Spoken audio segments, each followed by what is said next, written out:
Baik. Baik, Bismillahirrahmanirrahim. Assalamualaikum warahmatullahi wabarakatuh. Alhamdulillah, alhamdulillahilladzi anzala sakinata fi qulubil mu'minin liyazdadu imanan ma'a imanihim. Walillahi junudu samawati wallahu aliman hakima. Asyhadu an la ilaha illallah wa asyhadu anna Muhammadar Rasulullah. Allahumma salli ala Muhammad wa ala Muhammad amma ba'du. Yang kami hormati Ustadz Ferry Setiawan LA yang sudah bersama kita pada kajian pada malam hari ini. Yang kami hormati seluruh guru-guru Insan Kamil dan pengurus Yayasan Bina Insan Kamil yang sudah standby pada room untuk kajian ini. Mudah-mudahan kita ini bicara tanpa halangan. Bersyukur kita kepada Allah Subhanahu wa taala. Allah Subhanahu wa taala masih memberikan kita nikmat, nikmat sehat, nikmat iman dan Islam sehingga dengan nikmat itu kita syukuri maka Allah akan tambah nikmat yang lainnya. Bila tidak kita syukuri nikmat yang telah Allah berikan, maka tunggulah kata Allah, tunggulah azab yang sangat pedih akan diberikan kepada kita. Untuk itu mari kita menjadi manusia dengan rasa syukur. Insya Allah dengan rasa syukur kita itu menjadi sebab Allah tambah nikmat-nikmat yang lainnya. Salawat beriring salam selalu tercurahkan kepada junjungan kita Nabi besar Muhammad sallallahu alaihi wasallam, kepada keluarganya, kepada para sahabatnya, dan kepada orang-orang yang tetap istiqomah. Semoga kita termasuk orang-orang yang istiqomah dan bersama Rasul sallallahu alaihi wasallam. Insyaallah mudah-mudahan. Baik Bapak Ibu sekalian, ini adalah kajian ilmiah pekan 2. Pekan pertama kemarin kita sudah membahas tentang keutamaan menuntut ilmu dan penuntut ilmu bersama Prof. Khalid, dan minggu ini insya Allah akan bersama Ustaz Ferry Setiawan LCMA, tentang mendalami samudra Al-Fatihah.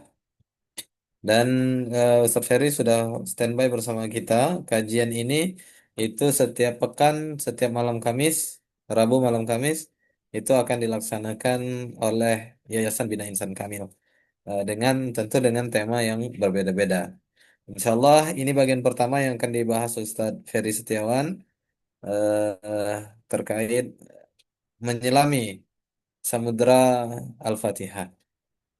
Ana rasa mari kita buka acara kita pada malam hari ini dengan lafaz basmalah. Bismillah. Lanjut umul kitab Al-Fatihah.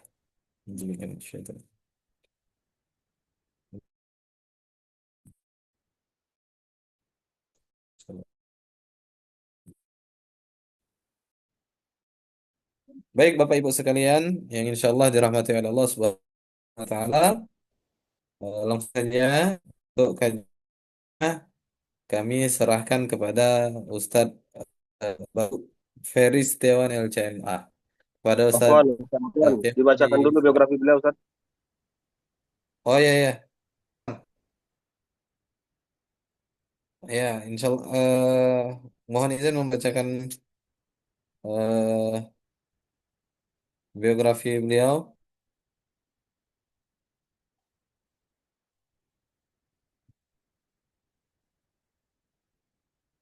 Ini kami sharing saja.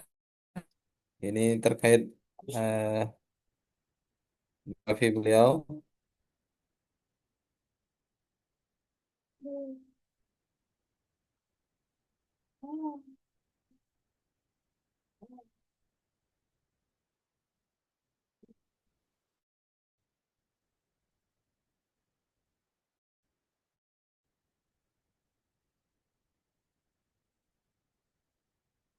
Mohon,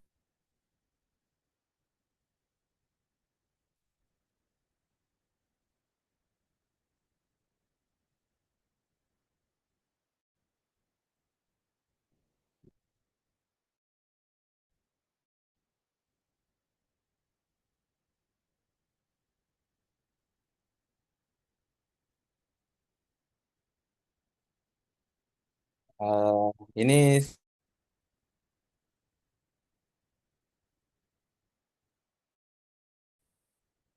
ini biografi beliau yang akan Anda bacakan.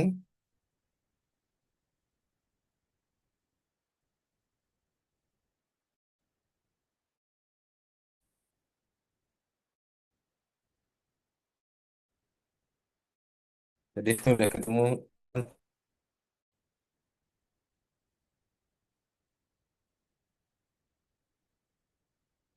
Oke, eh,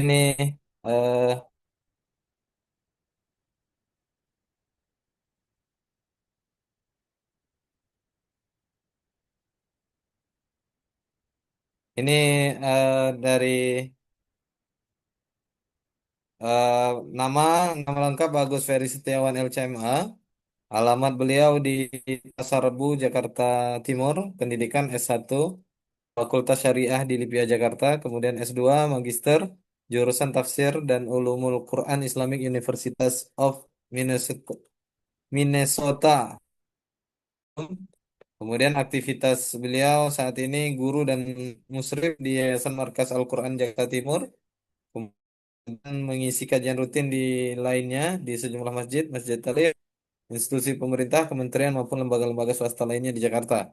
Kemudian beliau juga dosen muta'awin di Lipia, Jakarta. Itu profil singkat Ustadz Ferry terkait CV-nya. Saya rasa langsung saja kepada Ustadz Ferry Setiawan disahkan.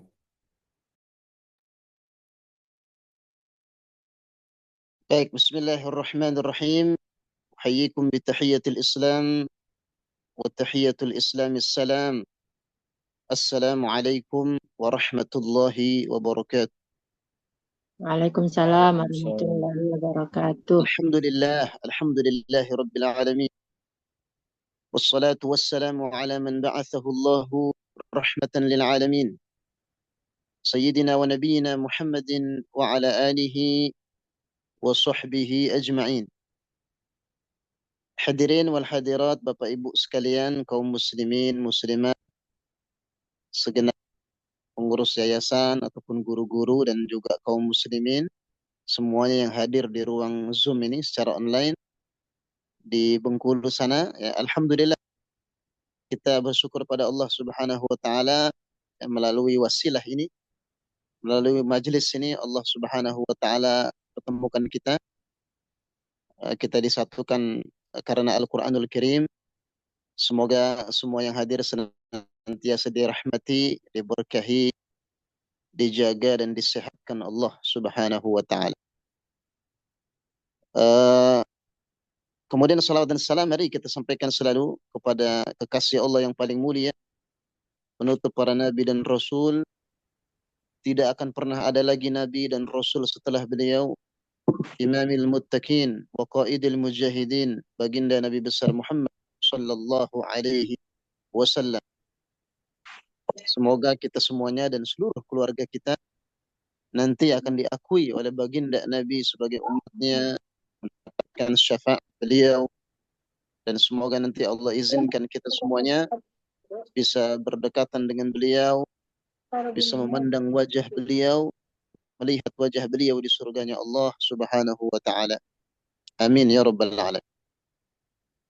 Baik rekan-rekan sekalian, kaum muslimin dan muslimat rahimakumullah. Jadi tema singkat kita di malam hari ini dan mungkin menjadi bagian yang pertama adalah, ya, ma'a suratil Fatihah.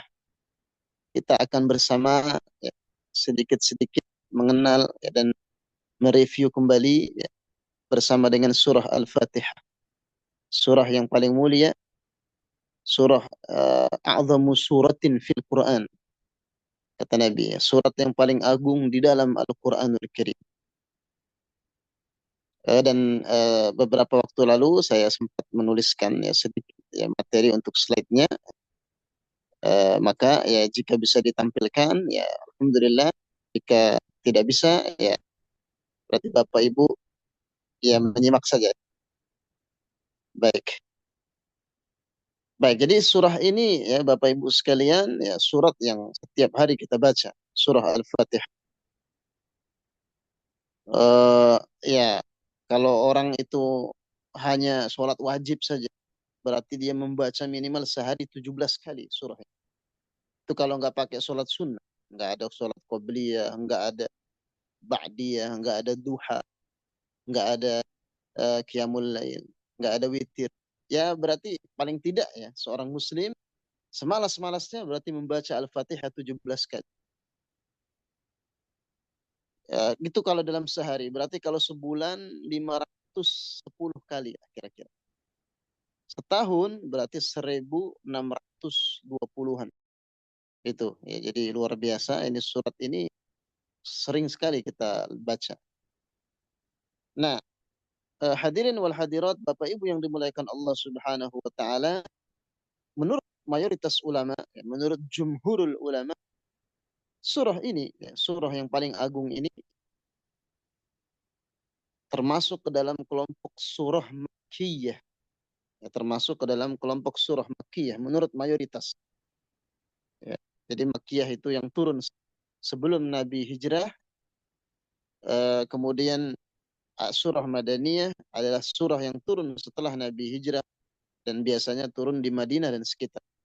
Nah, surah Al-Fatihah ini ya, termasuk kelompok surah Makkiyah, surah yang awal-awal turun. Ya, dan surat ini ya kata Nabi, a'dhamu suratin fil Quran, surah yang teragung, paling mulia di dalam Al-Qur'anul Karim, ya, dan para ulama sepakat terdiri dari 7 ayat. Walaupun ada khilaf-khilaf sedikit, hitungan tujuhnya itu dari mana? Ada karena ada sebagian ulama ya, tidak menganggap Bismillah itu ayat, sehingga Bismillah itu bukan ayat nomor satu. Jadi nomor satunya Alhamdulillah. Tapi kalau dalam mazhab Imam Syafi'i yang merupakan apa namanya mazhab yang dianut ya, masyarakat Indonesia mayoritas dan Asia Tenggara, maka ya Bismillahirrahmanirrahim termasuk ya, ayat ke-1, dan nanti ayat terakhirnya adalah siratal ladzina an'amta 'alaihim ghairil maghdubi 'alaihim waladdallin. Jadi surah ini para ulama sepakat ya, 7 ayat. Baik, sebelum saya lanjut, suara saya terdengar atau tidak? Karena di komentar ada yang mengatakan suaranya kecil sekali. Apakah suara saya terdengar atau hanya di beberapa orang saja kecil? Sebetulnya jelas. Ini perlu respon saya. Semoga terdengar ya di Bapak Ibu sekalian. Memang memang agak sedikit kurang keras Ustaz. Oh gitu ya. Oke, Iya. baik. Tapi ini ada yang bilang jelas sekali ya. Apa karena habis hujan di sana? Saya Iya, dengar Ustaz. tadi katanya, saya dengar habis hujan ya. Terdengar ya. Ya mungkin kalau yang kecil pakai headset mungkin untuk apa bisa membantu. Baik. Jadi surah ini terdiri dari 7 ayat ya kata para ulama, kemudian 29 kalimat dan kurang lebih ada 143 huruf. Ya, jadi kalau satu huruf ya, dalam kita membaca Al-Qur'anul Karim itu adalah 10 hasanah, berarti kalau 143 huruf berarti setiap orang selesai membaca Al-Fatihah dia mendapatkan pahala 1430 ya, minimal ya. Dan bisa saja Allah lipat gandakan, terserah Allah karena ini adalah rahmat dan kewenangan Allah Subhanahu wa taala. Tapi berdasarkan hadis ya satu huruf ya. Man qara'a harfan min kitabillah falahu hasanah kata Nabi. Siapa yang membaca satu huruf dari Quran baginya 10 ya. Baginya ada kebaikan wal hasanatu bi asyri amsalihha dan setiap kebaikan dalam Islam dikali 10. Satu huruf ya. Itu pahalanya 10. Bismillahirrahmanirrahim itu 19 huruf. Berarti 190 kebaikan. Kalau sampai waladhdallin bisa 1400 lebih ya, kebaikan yang didapat. Itu sekali Al-Fatihah. Kalau dikali 17 sehari, oh banyak sekali. Dalam sebulan 520-an, dalam setahun 1620-an. Banyak sekali. Apalagi kalau ada sunnah, ada surat qobliyah, ba'diyah. Subhanallah. Tentu banyak sekali kebaikan yang kita dapat. Dan Al-Fatihah ini ya juga sering dikenal dengan Ummul Kitab ya, ataupun induknya dari Al-Quranul Karim ya, karena ya dia menghimpun ya, inti dari seluruh Al-Quran. Kata ya salah seorang ulama Ibnu Taimiyah rahimahullah, beliau mengatakan Al-Fatihatu jami'atun lima'anil Qur'ani kullihi. Jadi surah Al-Fatihah ini betul-betul mencakup ya, merangkum seluruh ya, makna-makna Al-Qur'anul Karim. Baik, itu ya. Berikutnya ya yang kedua ya kita masuk kepada nama-nama dari surah Al-Fatihah. Jadi Al-Fatihah ini ya karena surah yang paling agung, namanya paling banyak nama-nama lainnya. Ya, kata Imam Al-Qurtubi itu ada ya termasuk Imam As-Suyuti juga menyebutkan di Al-Itqan itu ada mungkin 25 nama. Tetapi di slide ini saya nggak menuliskan semuanya. Tapi perlu diketahui Bapak Ibu sekalian, surah Al-Fatihah adalah surah yang memiliki nama alias yang paling banyak dari surah lain. Jadi memiliki nama lain yang paling banyak ya, karena memang dia paling mulia. Ya, sehingga Al-Fatihah itu banyak garis miringnya. Al-Fatihah alias ini alias dan seterusnya banyak sekali. Baik, tentu ya yang pertama Al-Fatihah namanya ya Al-Fatihah. Yang pertama yang paling masyhur adalah Al-Fatihah. Artinya pembuka. Dinamakan seperti itu karena Al-Fatihah ini menjadi pembuka Al-Quran. Sekaligus pembuka dalam bacaan sholat. Dalam pelajaran fikih kita kan mengingat ya di antara rukun sholat itu niat, ya, takbir, berdiri ya bagi yang mampu, kemudian membaca Al-Fatihah. Nah, jadi bacaan pertama dalam sholat ya setelah takbir itu ya Al-Fatihah. Nah, jadi selain Al-Fatihah ini pembuka di mushaf Quran, dia juga menjadi pembuka dalam rangkaian bacaan sholat setelah takbir yang menjadi rukun.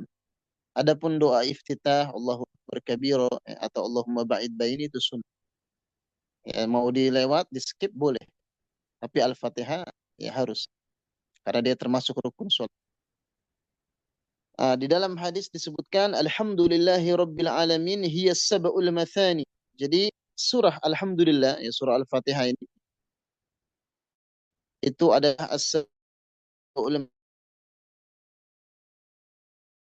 7 ayat yang diulang-ulang wahiyya fatihatul kitab. Nah, jadi nama Al-Fatihah itu diambil dari sini. Wahiyya fatihatul kitab kata Nabi. Dan dia juga adalah fatihatul kitab, pembuka kitab suci Al-Qur'anul Karim. Setiap orang membuka Al-Qur'an, pasti yang ketika dia membuka di halaman depannya yang dia lihat pertama kali pasti surah Al-Fatihah. Ya, dan memang dalam Al-Qur'an, ya, dalam mushaf itu nomor urutnya 01. Nah, maka karena seperti itulah Al-Fatihah eh, karena dia maknanya pembuka, maka dia disebut dengan Al-Fatihah. Baik, berikutnya. Nama lain Al-Fatihah berikutnya, Bapak Ibu sekalian, itu ya selain Al-Fatihah, berikutnya ada ya setelah ini ya silahkan digeser ya, ke halaman berikutnya, itu Ummul Quran. Nah, ini juga terkenal sekali. Ya, itu kan berarti ya induk ya, induknya. Ummul Quran berarti apa? Induknya Al-Quran. Jadi yang mengumpulkan berbagai kandungan Al-Quranul Karim. Ya, dan itu disebutkan dalam hadis juga, Alhamdulillahi Rabbil Alamin, kata Nabi, Ummul Quran, wahiyya sab'ul mathani. Surah Alhamdulillahi Rabbil Alamin, surah Al-Fatihah, itu juga adalah Ummul Quran, kata Nabi. Nah, jadi nama Ummul Quran diambil dari hadis. Wahiyya sab'ul mathani, dan dia juga adalah 7 ayat yang terus diulang-ulang dalam kehidupan kita. Nah, ini nama lain Al-Fatihah Ummul Quran. Baik, berikutnya. Berikutnya ya setelah ini ada nama lain berikutnya ya setelah Ummul Quran ya, maka Nabi menamakan As-Sab'ul Mathani. Nah, kalau ya coba kita ulang lagi tadi ya, setelah Ummul Quran tadi nah ini. Nah, kalau ini kurang masyhur ya masyarakat. Ini kurang kurang mengenal nama ini. Nah, ini kurang terkenal. Padahal ini dinamakan oleh oleh Allah bahkan ya bukan oleh Rasulullah. Oleh Allah bahkan ya, dan juga diulang juga oleh Nabi. Jadi nama lain Al-Fatihah itu surah As-Sab'ul Mathani. As-Sab'ul Mathani. Ya, biasanya kita kalau ada yang sakit atau kadang acara di masjid ya sering seringnya ya MC itu, ayo Bapak Ibu sekalian, ya saudara kita sakit, mari ya, untuk kesembuhan beliau, mari kita baca Ummul Quran. Itu orang langsung tahu Al-Fatihah. Mari kita baca Ummul Kitab, orang tahu Al-Fatihah. Coba kalau MC-nya bilang, mari kita baca As-Sab'ul Mathani. Nah, itu orang-orang bisa tengok-tengok itu. Bisa-bisa orang satu masjid bingung surat apa itu ya. As-Sab'ul Mathani. Padahal maksudnya As-Sab'ul Mathani surah Al-Fatihah juga. Ya, apa arti As-Sab'ul Mathani? 7 ayat yang senantiasa dan selalu diulang-ulang. Itu arti. Dan itu disebutkan oleh Allah di surah Al-Hijr, ya, kata Allah ya di situ, وَلَقَدْ آتَيْنَاكَ سَبْعًا مِنَ الْمَثَانِي وَالْقُرْآنَ الْعَظِيمِ. Ini Allah sendiri yang menamakan ini. وَلَقَدْ آتَيْنَاكَ, sesungguhnya kami telah memberimu Muhammad sab'an minal mathani, 7 ayat yang berulang-ulang. Jadi ini Allah sendiri yang menamakan. Wal Qur'an al-azim, dan telah memberimu Al-Qur'anul azim, bacaan yang agung. Dan Ibnu Abbas menafsirkan sab'al mathani yaitu adalah Al-Fatihah. Nah, jadi ini perlu kita populerkan ini Bapak Ibu sekalian. Mungkin anak-anak SD perlu juga kita kenalkan. Ayo anak-anak kita baca As-Sab'ul Mathani. Kalau Al-Fatihah udah kenal. Kalau Ummul Quran sudah. Ummul Kitab orang sudah paham. Tapi ada juga nama lainnya, yaitu As-Sab'ul Mathani. Nah, ini kurang kurang terkenal ini. Padahal Allah yang mengenalkan dalam surah Al-Hijr. Ini harus kita perkenalkan juga ini. Supaya semakin dikenal nama ini ya, di tengah kehidupan kita, kehidupan masyarakat kita ya. Surat yang apa namanya mulia, 7 ayat yang diulang-ulang. Baik, itu nama berikutnya yaitu As-Sab'ul Mathani. Berikutnya, nama berikutnya itu adalah Al-Qur'anul Azim. Tadi ya, seperti di ayat tadi. Jadi nama lain surah Al-Fatihah itu nama lainnya Al-Qur'anul Azim. Dan itu Allah sendiri yang menamakan tadi di ayat tadi, di ayat yang sama. Wa laqad atainaka sab'an minal mathani wal Qur'anal Azim. Jadi Al-Fatihah ini Bapak Ibu sekalian nama lainnya Al-Qur'anul Azim, yaitu bacaan yang sangat mulia dan agung. Dan kenapa disebut ini ya, namanya disebut dengan Al-Qur'anul Azim karena dia mewakili kandungan ya, mayoritas ayat-ayat Quran, mewakili hampir seluruh ayat-ayat Quran. Dan dalam hadis disebutkan Nabi bersabda, hiya sab'ul mathani. Al-Fatihah itu adalah 7 ayat yang berulang-ulang. Wal Qur'anul Azim, dan dia adalah bacaan yang agung. Alladzi utituhu, kata Nabi, yang aku telah diberikan ya bacaan itu oleh Allah Subhanahu wa taala. Nah, jadi nama lain Al-Fatihah ini adalah Al-Qur'anul Azim. Sama seperti nama tafsir dari ya, Imam Ibnu Katsir itu ya, tafsir Ibnu Katsir itu nama aslinya tafsir Al-Qur'anil Azim. Nah, Al-Qur'anul Azim itu adalah nama lain dari Al-Fatihah. Ya, baik, berikutnya. Nama lain dari Al-Fatihah berikutnya, hadirin wal hadirat sekalian, adalah Alhamdu.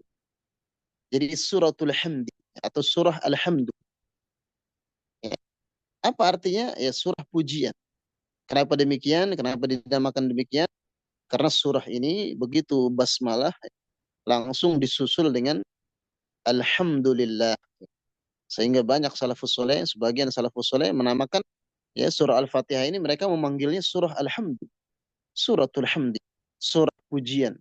Surah puji-pujian kepada Allah Subhanahu wa taala.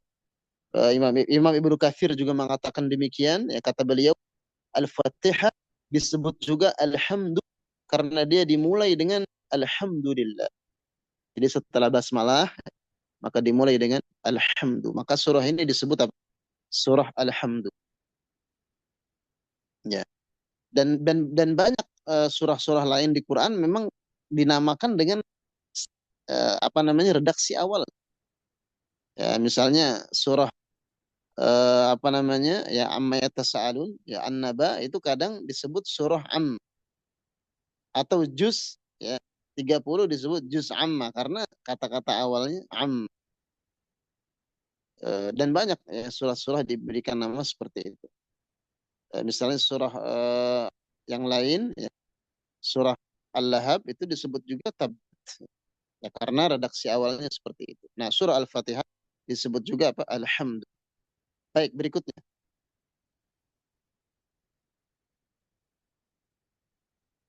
Berikutnya setelah Alhamdulillah, di halaman berikutnya ada nama lain dari surah ini, ya, yaitu ya kita lihat ya di pada slide berikutnya setelah ini bisa digeser ya, pada yang mengoperatornya. Kemudian Sudah. surahnya ya sudah ya. Nah, baik, mungkin loading sedikit karena sinyal. Nah, jadi surah berikutnya ya apa namanya nama berikutnya dari surah ini adalah Ar-Ruqyah. Jadi surah Al-Fatihah ini Bapak Ibu sekalian nama lainnya Ar-Ruqyah, yaitu bacaan penyembuh.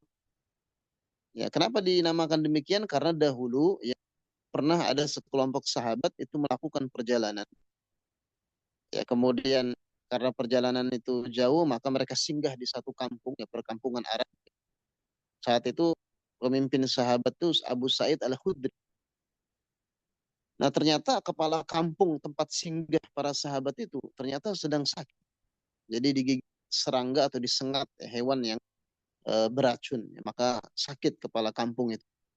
Nah, maka penduduk kampung meminta tolong kepada sahabat yang sedang singgah itu, apakah di antara kalian bisa menyembuhkan? Ada yang bisa menyembuhkan kepala kampung kami. Nah, maka Abu Sa'id ya, dia berikhtiar ya mendatangi kepala kampungnya kemudian membacakan Al-Fatihah. Membacakan apa? Al-Fatihah. Membacakan pada yang sakit ya, atau membacakan pada air dan seperti itu nggak masalah. Dan banyak dilakukan oleh salafus saleh. Nah, ternyata ya atas izin Allah Subhanahu wa taala kepala kampung ya tempat singgahnya rombongan sahabat itu setelah dibacakan Al-Fatihah alhamdulillah sembuh atas izin Allah Subhanahu wa taala dan akhirnya ya, rombongan sekelompok sahabat tersebut diberi hadiah ya, sekian puluh ekor kambing oleh penduduk kampung. Sehingga sahabat tersebut ya ketika pulang ke Madinah itu membawa kambing ya beberapa puluh ekor dan karena mereka perlu menanyakan status kambing ini maka mereka mendatangi Rasulullah dan menceritakan kisah ya Rasul kami singgah di perkampungan kemudian kepala kampungnya sakit kemudian saya kata Abu Said membacakan Al-Fatihah ternyata alhamdulillah sembuh. Nah, maka bagaimana status kambing-kambing ini ya Rasul? Maka Nabi mengomentari itu alam ya wa ma yudrika la annaha ruqyah kata Nabi. Memang engkau tidak mengetahui sebelumnya kalau Al-Fatihah itu bacaan untuk ruqyah juga. Ya, jadi sebetulnya Abu Said nggak tahu kalau Al-Fatihah itu bisa untuk menyembuhkan, tapi ya, beliau inisiatif saja. Oh, ini surat yang paling familiar, maka saya coba bacakan. Semoga dengan ini ya, Allah berkenan menyembuhkan. Nah, ternyata ketika beliau menceritakan pada Nabi, Nabi justru bertanya, "Wa ma yudrika annaha ruqyah?" Memang engkau tidak tahu sebelumnya bahwa Al-Fatihah ini itu adalah ar-ruqyah, surah ya, yang bisa dan boleh ya dijadikan wasilah untuk meruqyah dan mencari kesembuhan. Ya, dan memang di ayat Al-Qur'an ya wa nunazzilu minal Qur'ani ma huwa syifaa. Jadi memang Al-Qur'an ini juga adalah syifa. Nah, sehingga akhirnya ya, eh, kambing-kambing tadi yang hadiah tadi boleh silakan diambil karena itu hadiah kata Nabi. Dan akhirnya ya kambing-kambing tersebut ya setelah tahu statusnya halal dan boleh maka sahabat ya mengambil bagian-bagiannya dan Rasulullah dibagi juga dari kambing hadiah ya, dari penduduk kampung yang ditolong oleh sahabat. Nah, jadi nama Al-Fatihah ini adalah apa Ruqyah. Dan banyak sekali para ulama yang ya testimoni ya di antaranya Ibnu Qayyim Al-Jauziyah itu beliau menyebutkan ya, bahwa ketika sakit ya, itu sering beliau membacakan Al-Fatihah pada yang sakit ya, termasuk saat beliau di tanah suci dan alhamdulillah ya atas izin Allah sakitnya itu reda dengan wasilah Al-Fatihah. Dan ada salah satu peneliti Jepang ya, itu meneliti juga antara air yang biasa dengan air yang dibacakan Al-Fatihah. Itu air yang dibacakan Al-Fatihah itu struktur apa namanya molekulnya itu ketika dicek itu mirip Zam-Zam. Jadi air ya biasa ya mungkin air Bengkulu atau air Jakarta. Ya, tapi begitu dibacakan Al-Fatihah itu kualitasnya naik ya, setara apa air Zam-Zam. Ya, dan itu diteliti ya lewat mikroskop molekul airnya itu berubah. Nah, maka Bapak Ibu sekalian ya ini mari kita jadikan Al-Fatihah ini juga untuk apa? Untuk syifa, merukyah diri kita ya termasuk yang sakit baik kepada fisik ya atau yang lainnya bisa kita jadikan ya bacaan rukyah. Kita niatkan ya Allah ya jadikan apa yang kami baca ini sebab kesembuhan bagi sakit yang kami atau saya derita. Seperti itu. Insya Allah boleh. Dan sudah banyak dicontohkan dan begitulah kebiasaan Nabi. Nabi pun ya setiap ada sesuatu yang sakit di tubuh beliau, beliau sering membacakan Al-Fatihah.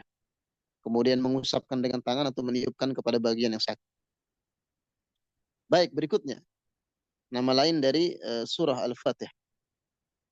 Ya, nama lain dari surah Al-Fatihah, ya ini kurang terkenal ini, adalah Al-Kafiyah. Jadi surah Al-Kafiyah. Apa arti Al-Kafiyah? Artinya yang mencukupi. Ya, maksudnya bagaimana? Karena Al-Fatihah ya, dengan surah Al-Fatihah saja itu sudah mencukupi dalam sholat ya, tanpa surah yang lain. Tetapi surah lain sepanjang apapun nggak akan mencukupi. Nah, makanya Al-Fatihah ini disebut surah Al-Kafiyah. Kenapa? Ya. Dengan adanya Al-Fatihah udah cukup. Sementara surah lain sepanjang apapun, walaupun 200 ayat, walaupun Al-Baqarah. Al-Baqarah itu kan 286 ayat. Bapak Ibu misalnya sholat, saya bosan. Ya, udahlah saya sholat nggak pakai Al-Fatihah. Jadi setelah setelah apa takbir ya, doa iftitah, saya mau Al-Baqarah saja 200 ayat. Ya walaupun Bapak Ibu baca ayat sebanyak itu, ya, bahkan mungkin tidak cukup Bapak Ibu sekalian. Dan sholatnya tidak sah. Kenapa? Karena nggak mencukupi. Tapi dengan Al-Fatihah yang hanya 7 ayat itu sudah mengcover dan membuat sholat seorang hamba menjadi sah. Nah, sehingga inilah makna dari Al-Kafiyah. Artinya yang mencukupi. Kalau sudah ada dia, cukup. Yang lain nggak ada, nggak apa-apa. Udah cukup Al-Fatihah saja. Tapi kalau kita baca yang lain, Al-Baqarah, Ali Imran, tapi nggak ada Al-Fatihahnya, kurang. Nggak cukup. Nah, inilah makna dari Al-Fatih. Inilah makna dari Al-Fatih. Jadi kita kalau sholat sedang perjalanan, misalnya sedang safar, ya udah cukup Al-Fatihah saja sholat wajibnya, nggak masalah. Setelah waladhdallin, amin, ruku, nggak baca surat pendek, cukup, cukup, udah sah. Nggak baca kulhu, nggak baca tabat siada, nggak baca alam taro, sudah cukup, sudah mencukupi sekali Al-Fatihah. Nah itulah kenapa Al-Fatihah ini disebut dengan surah Al-Kafiyah, artinya yang mencukupi. Demikianlah Imam As-Suyuti dalam kitab beliau Al-Itqan menyebutkan hal ini. Menyebutkan nama ini. Baik, berikutnya. Nama berikutnya dari Al-Fatihah adalah Al-Asas. Ya, ini disebutkan oleh Imam Al-Baydawi, ya, salah seorang imam ahli tafsir. Ya, tafsirnya yang masyhur, ya, tafsir Al-Baydawi. Nah, maka kata beliau, Sunniyat Al-Asas lianna asas Al-Quran wa sunnah minha. Jadi surah Al-Fatihah ini disebut nama lainnya adalah surah Al-Asas, ya, artinya pondasi. Kenapa? Karena ya surah Al-Fatihah ini menjadi pondasi bagi seluruh surat Al-Quran dan menjadi pondasi bagi sunnah Rasulullah Sallallahu Alaihi Wasallam. Sehingga surah Al-Fatihah ini itu disebut juga surah Al-Asas. Dan di antara ulama ada yang menulis tafsir namanya Tafsir Al-Asas. Ya, kalau tidak salah itu Said Hawa. Itu beliau menulis tafsir Al-Quran diberi nama Al-Asas, ya, artinya pondasi. Nah, Al-Fatihah nama lainnya adalah ini, Al-Asas, artinya pondasi. Pondasi bagi seluruh Al-Quran dan juga bagi sunnah-sunnah Rasulullah Sallallahu Alaihi. wa alihi wasallam. Baik, berikutnya. Nah, nama lain surah Al-Fatihah, ini karena ada 25, cuma saya tidak menuliskan semua. Masih ada yang lain, kita akan lihat ya, hanya beberapa yang saya tulis. Nah, nama berikutnya dari Al-Fatihah, ya, kalau tadi ada Al-Kafiyah, ada Al-Asas, nama lain berikutnya dari Al-Fatihah adalah Al-Wafiyah. Surah Al-Wafiyah. Apa artinya?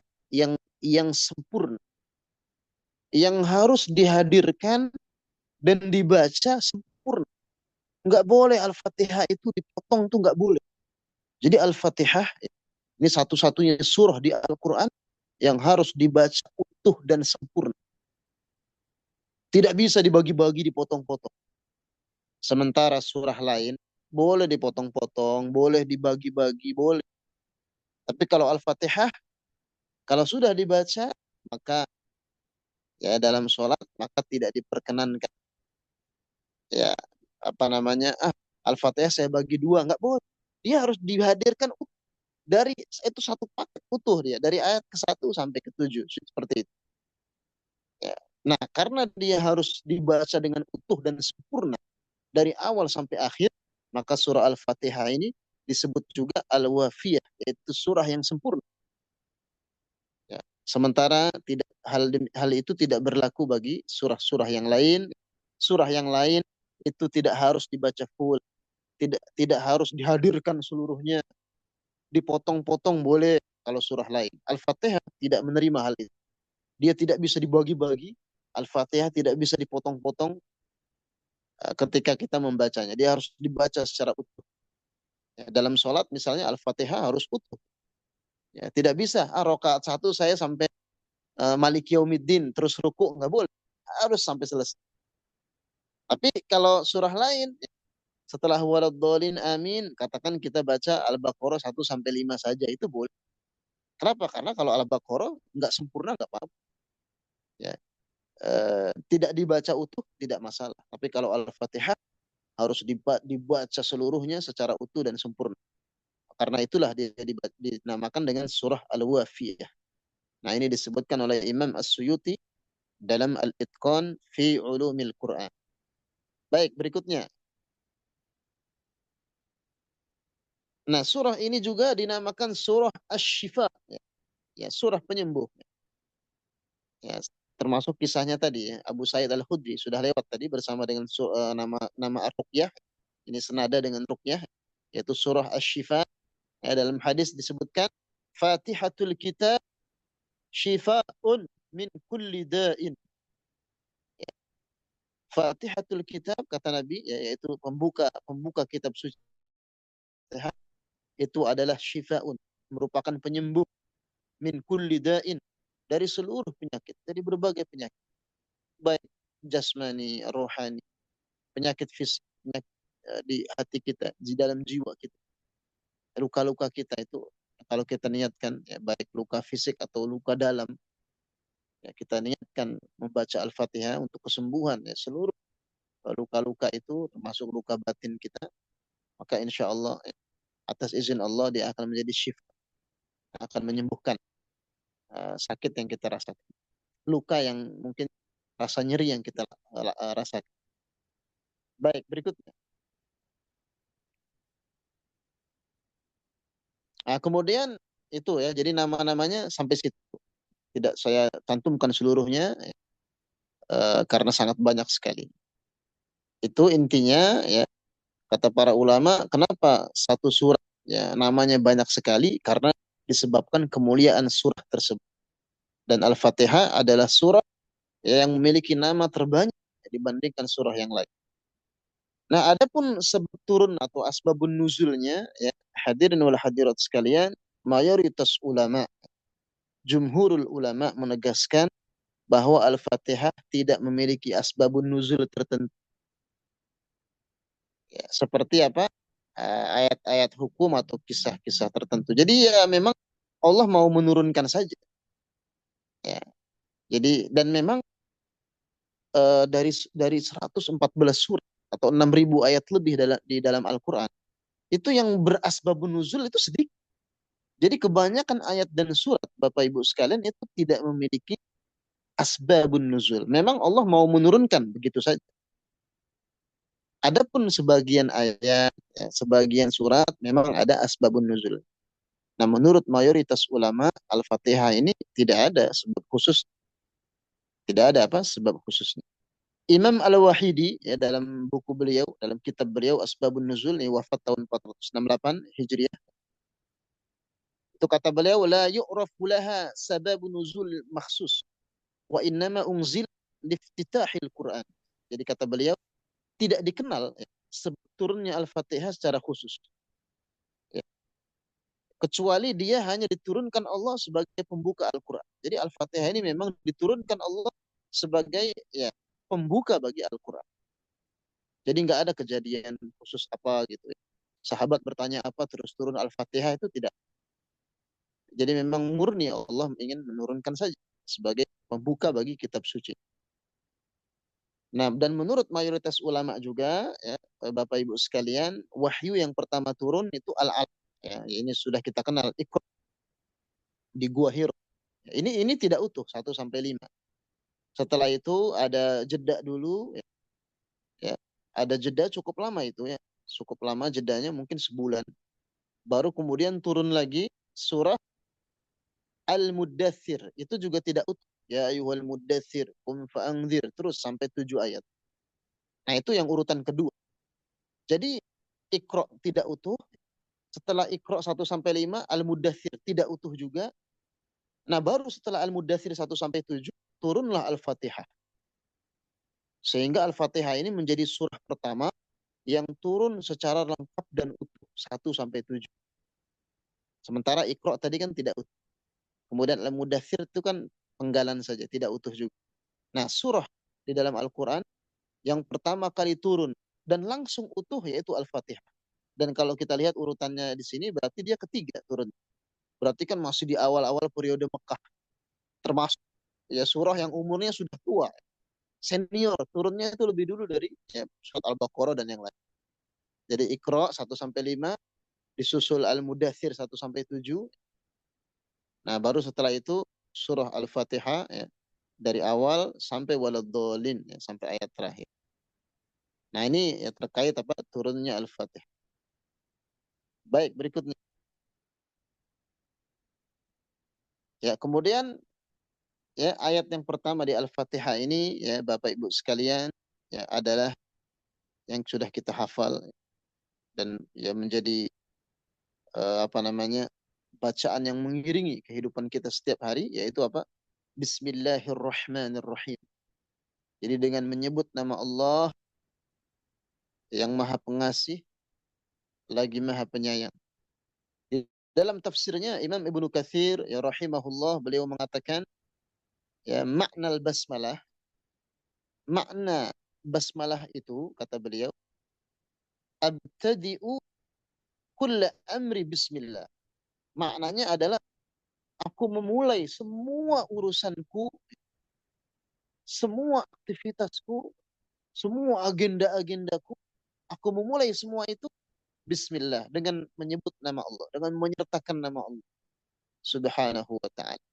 Musta'inan bihi dan dengan itu aku memohon pertolongan kepadanya.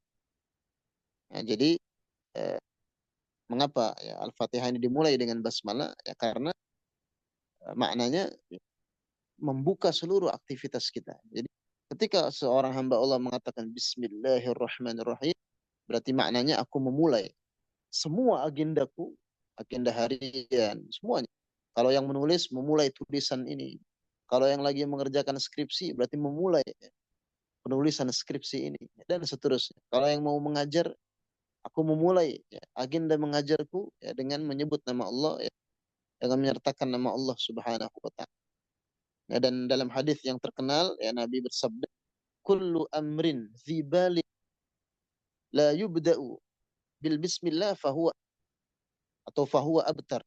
Jadi segala urusan yang punya nilai penting dan tidak dimulai dengan basmalah, ya kata Nabi, fahuwa abtar, maka dia ya terputus. Maka dia terputus dari apa rahmat Allah, dari kesertaan Allah Subhanahu wa taala, maka Allah Subhanahu wa taala ingin mengajari kita sebagaimana Allah meletakkan bismillah ini di awal Al-Fatihah. Di situ juga ada pesan untuk kita semua agar di seluruh agenda kita, di agenda-agenda kebaikan kita, kita senantiasa menyebut nama Allah Subhanahu wa taala. Ya, itu bismillah. Kemudian bismillahirrahman. Setelah bismillah ada ar-Rahman.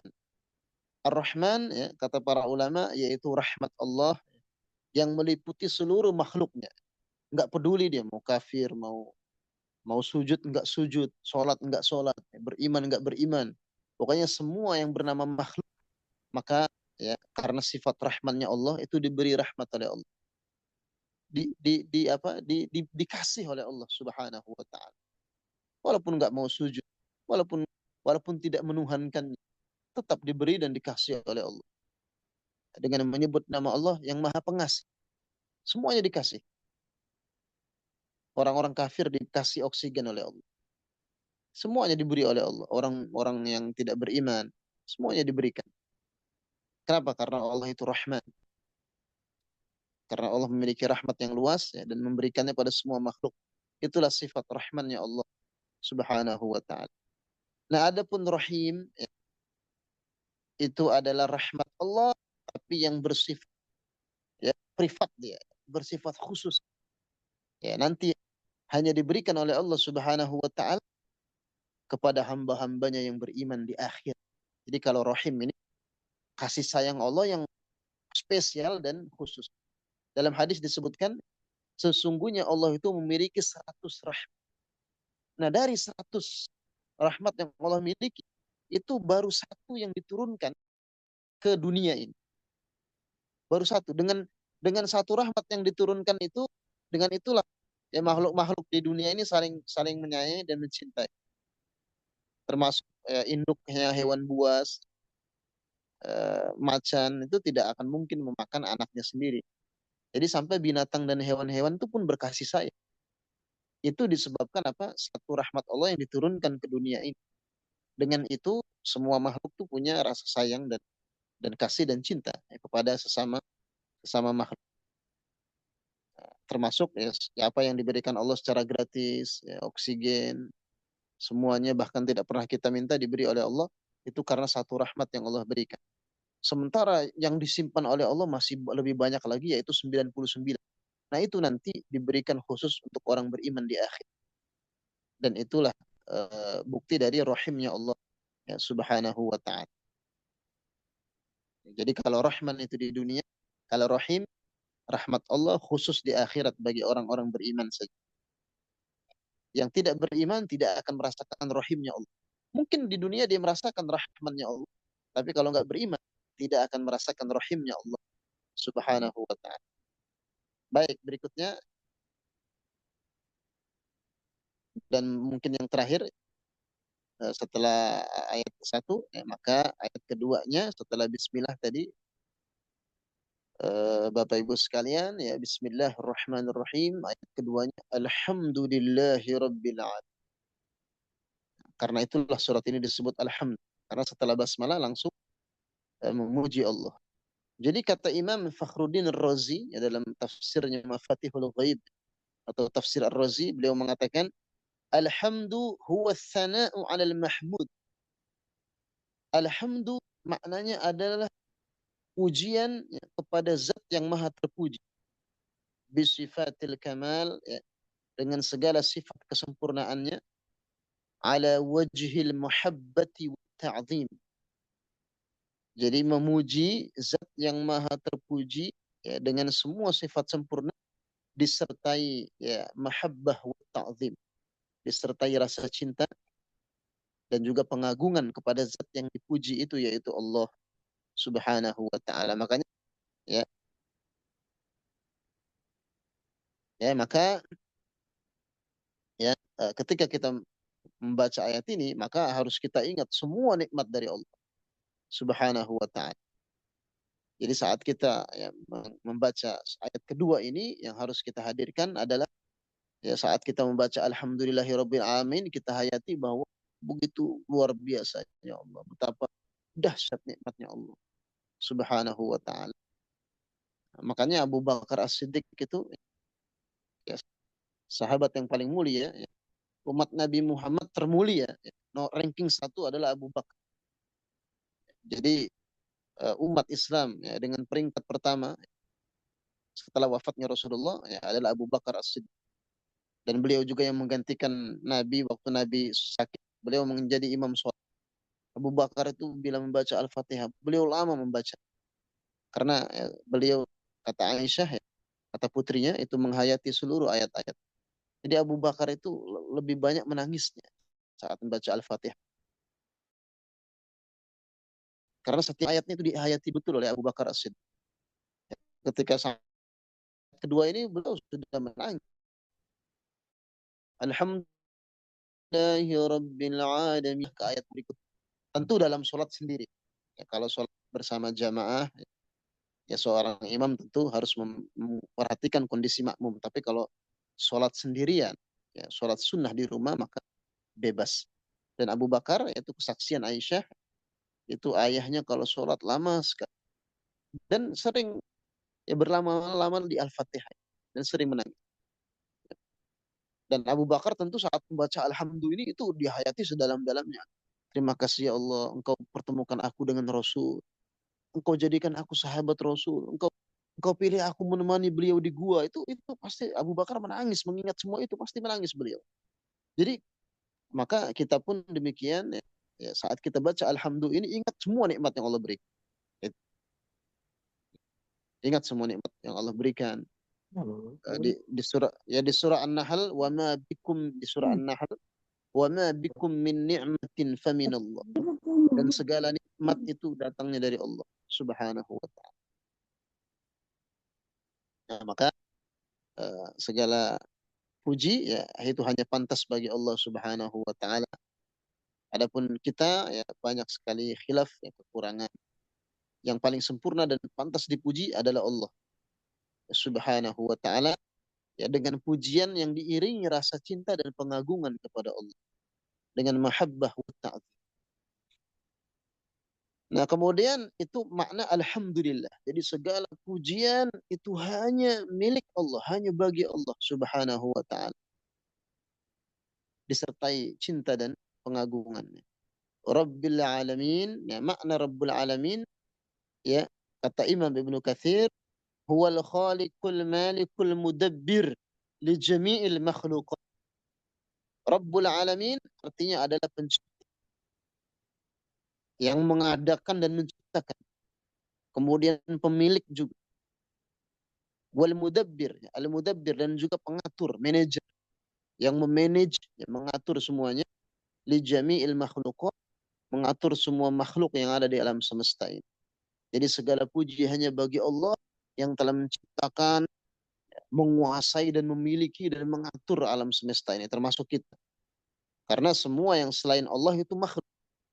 Kalau Allah sang pencipta adalah Khalik, Allah tunggal. Makanya sang Khalik hanya satu yaitu Allah Subhanahu wa taala. Adapun selain Khalik yaitu makhluk. Nah, kita ini ya termasuk bagian dari alamin, ya, baik alam manusia, alam jin, alam hewan, tumbuhan, semua. Semua yang selain Allah, dunia serangga, kemudian alam semesta, ya, berbagai galaksi, planet, tata surya, semuanya. Semuanya itu adalah alamin dan Rabbul Alamin berarti yang menguasai dan mengatur semua itu. Dan Allah tidak pernah letih mengatur semuanya Bapak Ibu sekalian. Bahkan Allah Subhanahu wa taala la ta'khudhuhu sinatun wa la naum. Allahu la ilaha illa huwal hayyul qayyum. Dialah Allah yang maha hidup dan maha mengurus makhluk. Kalau kita kan, kalau kepala rumah tangga paling mengurus satu rumah. Ya kan? Kepala sekolah ngurus paling satu sekolah. Kepala TK yang ngurus TK itu aja. Kepala yayasan berarti nggak ngurus seyayasan itu aja. Tapi kalau Allah mengurus semuanya. La ta'khudhuhu sinatu wa la naum. Dan karena Allah maha sempurna, la ta'khudhuhu sinatun wa la naum. Allah tidak pernah ngantuk. Wa la naum, apalagi ketiduran. Kalau kita Bapak Ibu sekalian sedikit-dikit ngantuk, sedikit-dikit tidur. Bahkan mungkin sambil ngaji kita ngantuk dan tidur juga. Itu. Tapi kalau Allah itu ya tidak pernah sedikit pun ya kecapean, mengantuk, apalagi sampai ketiduran. Nah, zat yang seperti itulah yang pantas dipuji, yang sempurna yaitu Allah Subhanahu wa taala, dan itulah pesan utama di ayat kedua ini ya, bahwa segala puja-puji itu pantas bagi Allah Subhanahu wa taala. Kalau kita mau memuji-muji maka pujilah Allah. Karena kalau kita memuji makhluk, ya, Bapak Ibu sekalian, belum tentu dia ingat kita. Kalau kita memuji-muji, ya menjilat makhluk, belum tentu dia ingat kita. Tapi kalau kita memuji Allah, itu pasti Allah ingat. Fadhkuruni adzkurkum ya di surah Al-Baqarah. Ya, fadhkuruni, sebutlah aku kata Allah. Adzkurkum, pasti ingat kamu.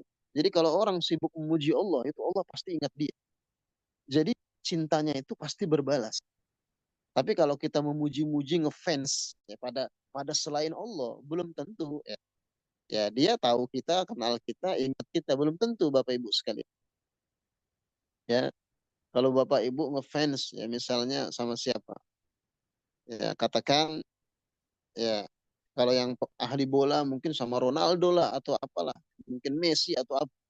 Jadi elu-elukan. Ya memang dia ingat kita, nggak ingat dia. Jadi kita kalau terlalu ya heboh memuji makhluk itu kita membuang-buang waktu dan merugikan diri sendiri. Tapi kalau sedikit-sedikit alhamdulillah, alhamdulillah, wah itu Allah Subhanahu wa taala betul-betul akan ingat dan kenal suara mereka-mereka yang memuji Allah Subhanahu wa taala. Bahkan Imam Abu Hanifah mengatakan begini, sesungguhnya aku mendapatkan ilmu ini karena banyak bertahmid dan memuji Allah. Kata beliau gitu, kata Imam Abu Hanifah. Karena setiap aku mendapatkan ilmu dan pemahaman yang baru, aku mengucapkan alhamdulillah, maka bertambahlah ilmu, ya, kata beliau.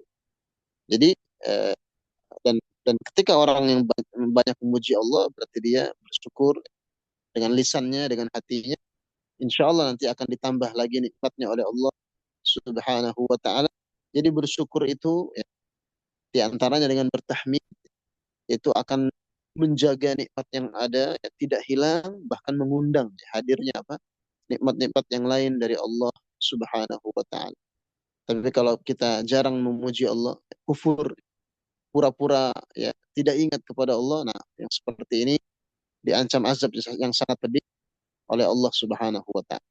Baik, jadi Bapak Ibu sekalian, itulah ya materi singkat kita di kesempatan malam ini. Ya, jadi kita sampai ayat kedua dulu.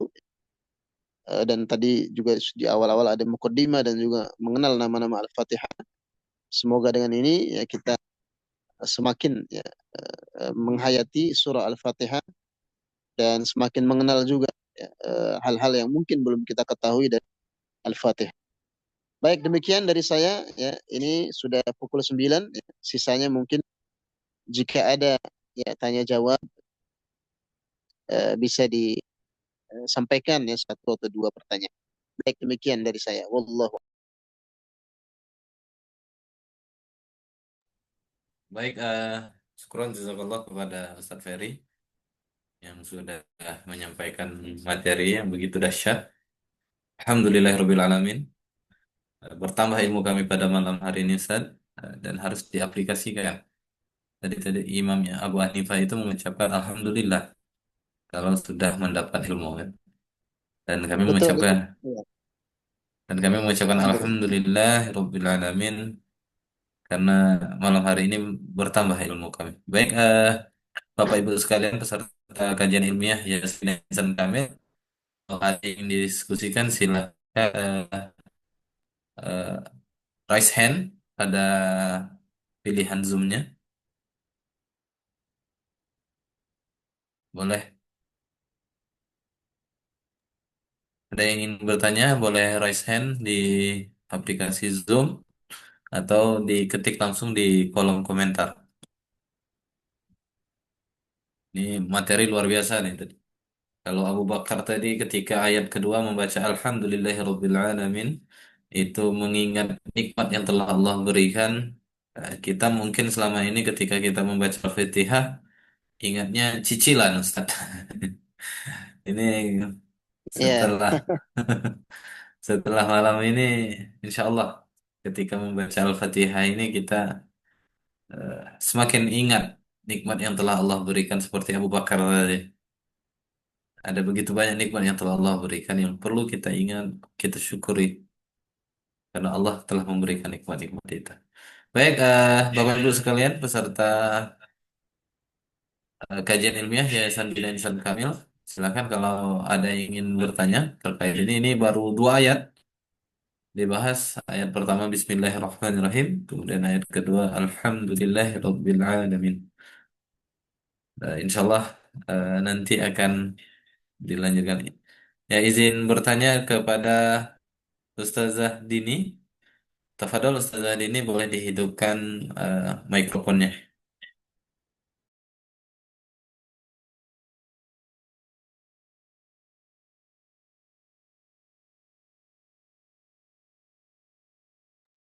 Kepada Ustazah Dini boleh dihidupkan mikrofonnya atau diketik di kolom komentar Ustazah Dini.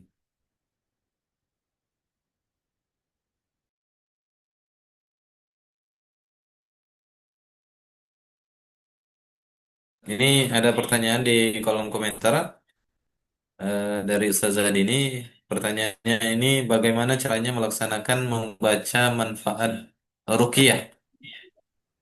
Bagaimana caranya melaksanakan dan membaca, maksudnya membaca surat Al-Fatihah untuk manfaat ruqyah, Ustaz.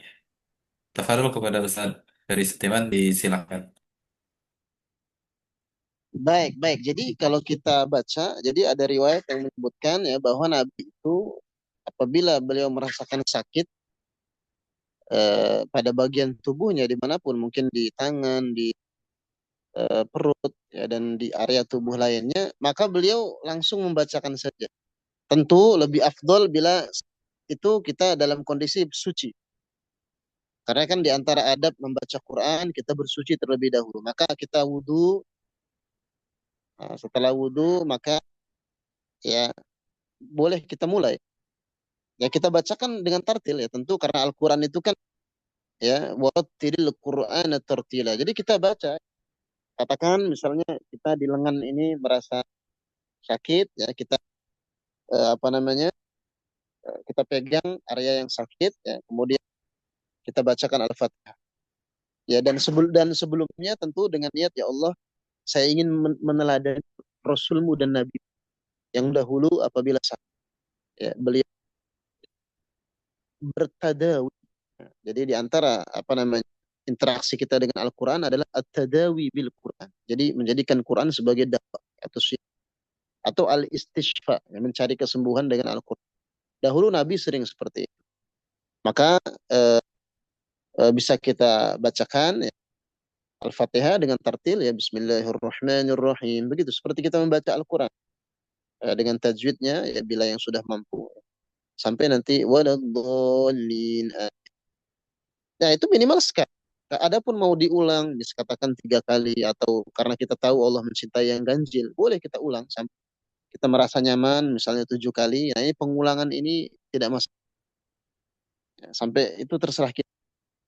Dan memang Allah senang yang ganjil-ganjil dan Nabi juga sering juga dalam zikir-zikir itu membaca ganjil-ganjil, maka itu bisa kita lakukan. Atau jika ya apa namanya yang kita rasa tidak nyaman, katakan di tenggorokan atau di bagian dalam perut misalnya atau apa, berarti kita bacakan saja ke air putih. Jadi kita pegang gelas ya, setelah terisi air, nah, maka saat sebelum kita baca, ya, kita niatkan ya Allah, jadikan Al-Fatihah yang akan kubaca ini adalah syifa ataupun dawa atau obat bagi sakit yang saat ini aku rasakan tidak nyaman di dalam tubuhku. Enggak masalah seperti itu. Nah, maka ya, seperti itu. Itu caranya seperti itu. Nah, jadi ini boleh dipraktikkan.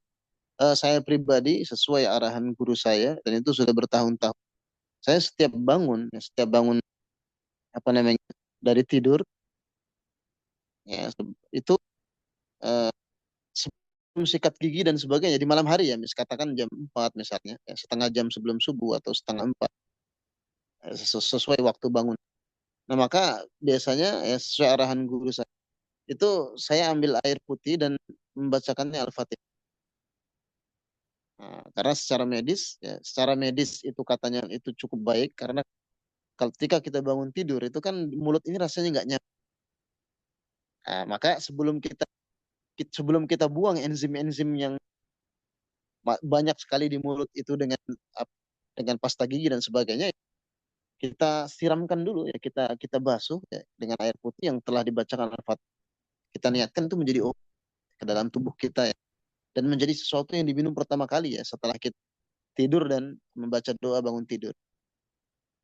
Dan memang itu saya rasakan cukup baik manfaatnya.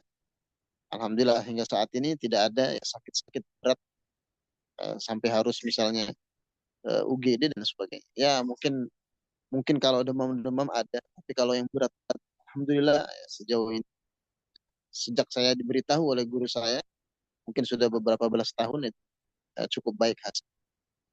Nah, jadi seperti itu Bapak Ibu sekalian. Eh, Bahkan setiap kita ditawarin atau dihidangkan, misalnya kita ke acara apa, sekolah, acara mungkin apa di masyarakat, ya, hidangkan mungkin air mineral atau apa, itu boleh kita bacakan Al-Fatihah. Bacakan saja. Ya Allah, jadikan air yang saya telah bacakan Al-Fatihah sebab kesehatan dan penjaga dari keburukan. Itu nah, seperti itu. Jadi ya, kalau tadi menanyakan bagaimana caranya, ya kira-kira seperti itu ya, baik demikian. Baik, syukuran jazakallah kepada Ustaz Ferry Setiawan. Ini ada pertanyaan lagi, satu lagi Ustaz dari Ustaz Robi. Kepada Ustaz Robi, disilahkan. Baik, Bismillah, Assalamualaikum warahmatullahi wabarakatuh. Eh, Sudah, Pak rahmatullah. Ustadz, eh, ini kalau nggak salah dengar sih, bahwa Al-Fatihah ini kan dialog antara hamba dengan Allah Subhanahu Wa Taala. Di Hmm. beberapa hadis disebutkan begitu. Nah, pertanyaannya, bagaimana cara kita eh, memposisikan diri atau meresapi makna Al-Fatihah itu seperti memang dialog. Kalau kita baca terjemahan tadi, eh, kan kalimatnya bukan dialog, saya lihat kan. Eh, kan di hadis riwayat Ahmad kalau nggak salah Ustaz ya. Bahwasanya ini kan percakapan antara hamba dengan Allah Subhanahu wa taala. Nah, Hmm. gimana caranya kita melatih bahwa terasa bahwasanya kita memang lagi berdialog dengan Allah Subhanahu wa taala. Itu Ustaz. Iya, iya. Jadi, nah salah satu nama baik.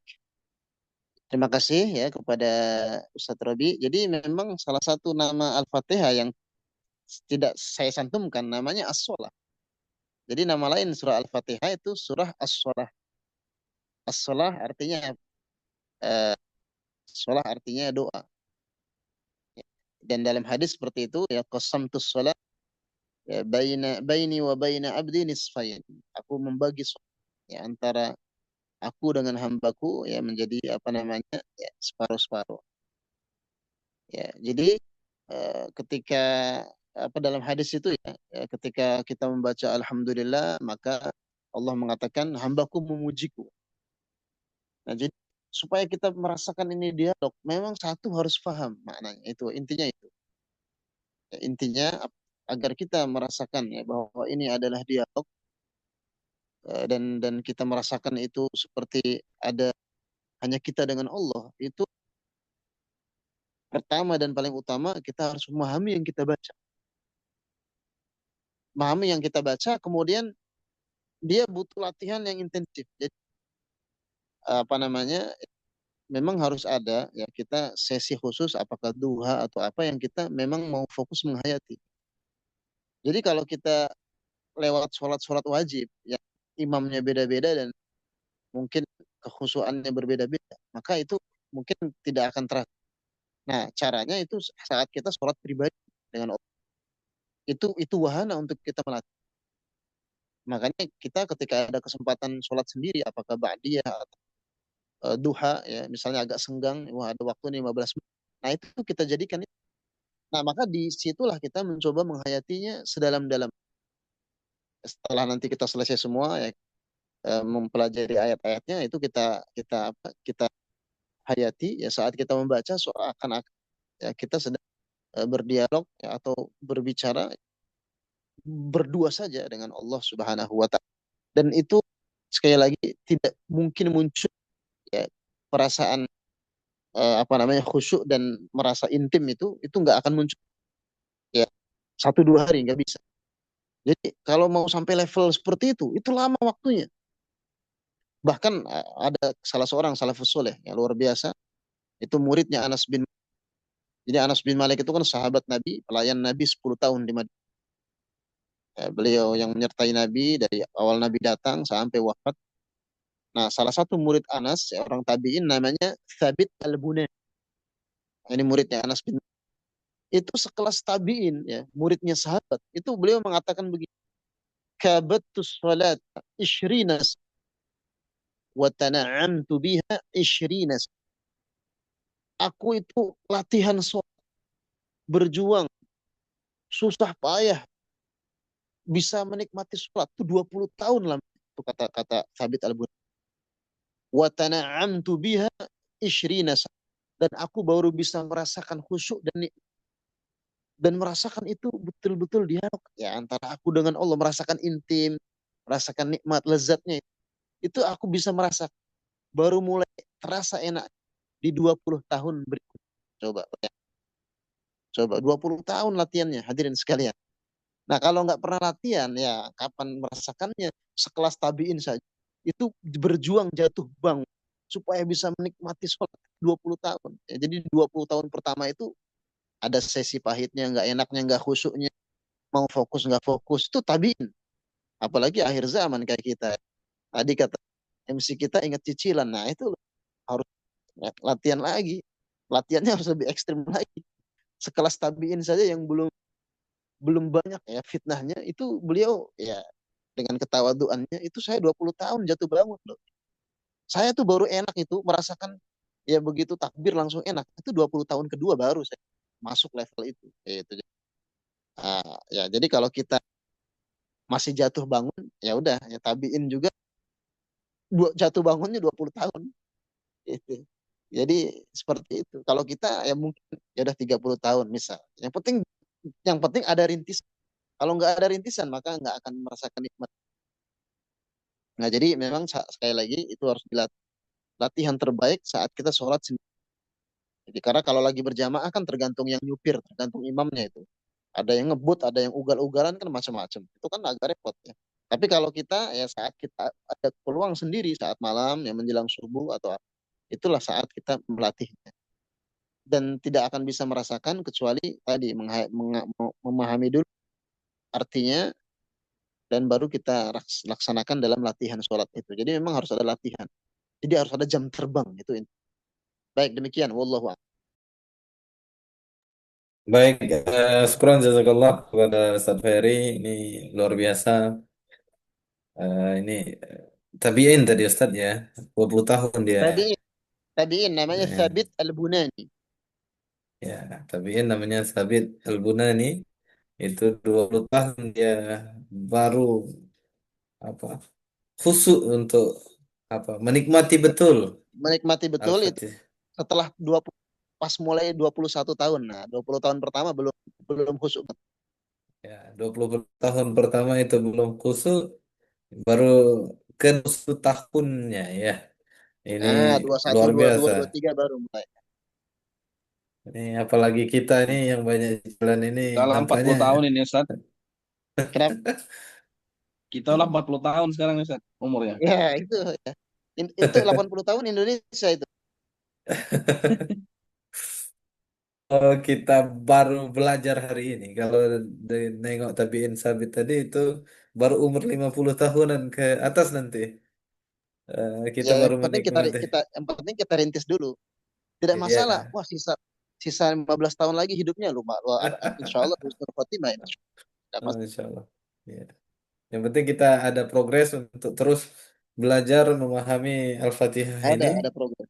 Ya, kita belajar semakin hari semakin memahami, semakin bertambah ilmu kita tentang Al-Fatihah ini, materi yang luar biasa. yang setiap manusia harus dapatkan nampaknya malam ini materinya nih Ustaz. Ini sayang kalau setiap muslim itu tidak dapat ilmu pada malam hari ini tentang tentang Al-Fatihah ini tadi. Ini baru ayat kedua ya. Eh, Begitu menggugah hati kita semua untuk terus menyelami dalamnya samudra Al-Fatihah ini. Tentu eh, pertemuan berikutnya insya Allah akan pembahasan ayat ketiga, ayat keempat dan seterusnya. Ini baru ayat kedua sudah menggugah hati untuk terus mengamalkan Fatihah ini dengan baik dan benar. Bapak Ibu sekalian, saya rasa eh, cukup untuk sesi pertanyaannya. Untuk merapikan administrasi kami, kami mohon Bapak Ibu sekalian untuk mengisi eh, form absensi yang ada di chat Zoom. Kami tunggu Bapak Ibu untuk mengisinya eh, absensi di chat Zoom untuk kebutuhan eh, administrasi kami. Selanjutnya kalau sudah mengisi link apa absensi kita foto bersama dulu. Mohon on kamera yang masih standby yang memungkinkan untuk menghidupkan kamera. Kita sesi foto bersama dulu. Pasang pose terbaik untuk kita foto bersama ya. Sudah siap? Nih masih banyak yang belum nih.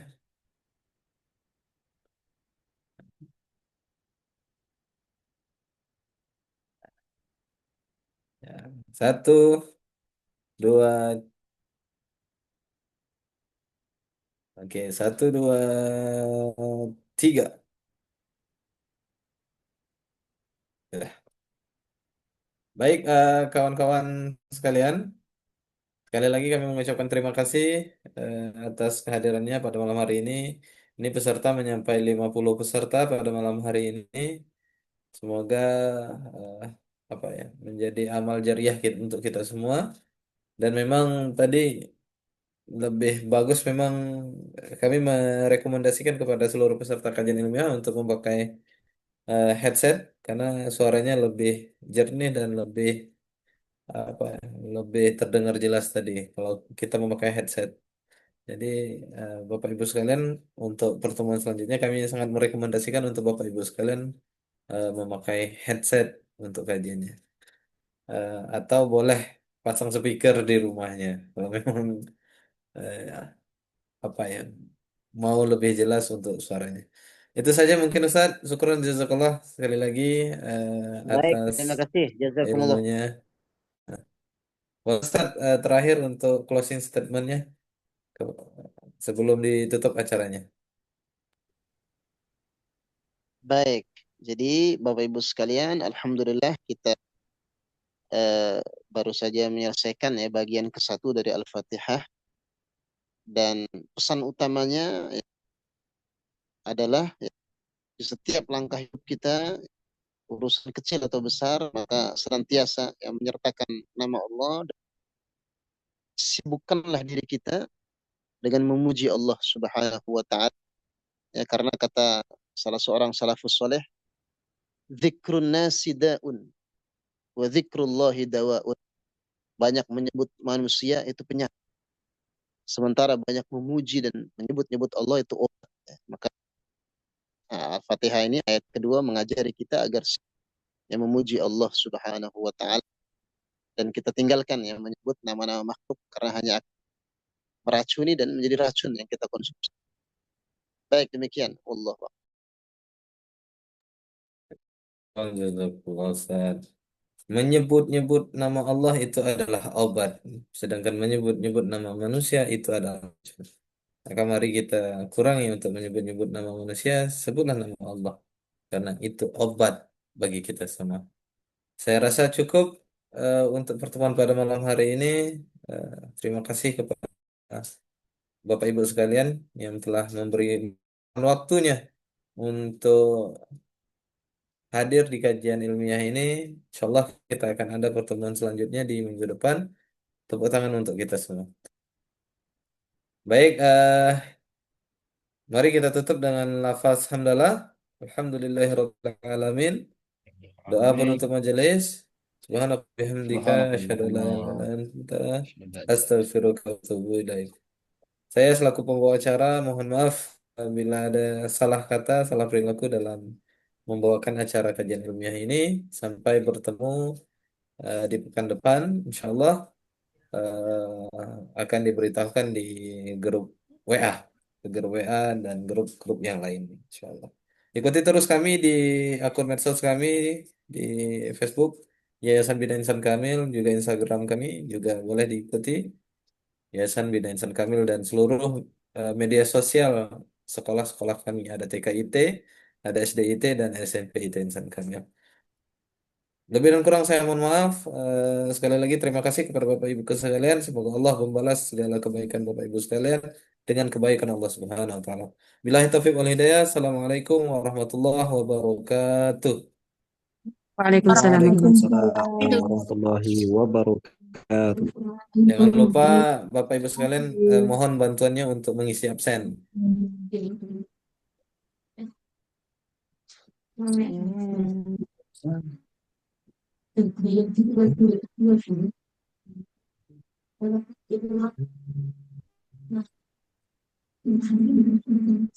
Ada teh, ada juga.